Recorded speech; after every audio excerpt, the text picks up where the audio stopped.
சந்தையில் மசகு எண்ணெய் விலை அதிகரித்து வருவதால் அதன் தாக்கம் கனேடிய விவசாய துறையிலும் அதனைத் தொடர்ந்து மளிகை பொருட்களின் விலையிலும் எதிரொலிக்க தொடங்கியுள்ளதாக உணவு பொருளாதார நிபுணர்கள் தெரிவித்துள்ளனர்.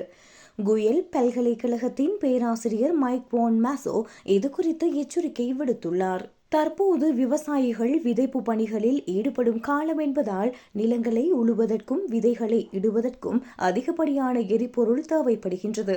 உலகளவில் எண்ணெய் விலை உயர்ந்துள்ளதால் விவசாயிகளுக்கான எரிபொருள் செலவு கணிசமாக உயரும். இது அறுவடை வரை தொடரும் என எதிர்பார்க்கப்படுகின்றது. மத்திய கிழக்கில் நிலவும் போர் காரணமாக உலகிலேயே மிக முக்கியமான எண்ணெய் போக்குவரத்து பாதையான ஹார்மூஸ் நீரிணை வழியாக கப்பல் போக்குவரத்து பாதிக்கப்பட்டுள்ளது.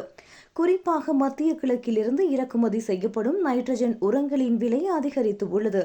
மேற்கு கனடாவை விட இறக்குமதியை அதிகம் நம்பியிருக்கும் கிழக்கு கனடா இந்த உரவிலை உயர்வால் பெரும் பாதிப்பை சந்திக்கும் என எதிர்ப்பு கூறப்பட்டுள்ளது.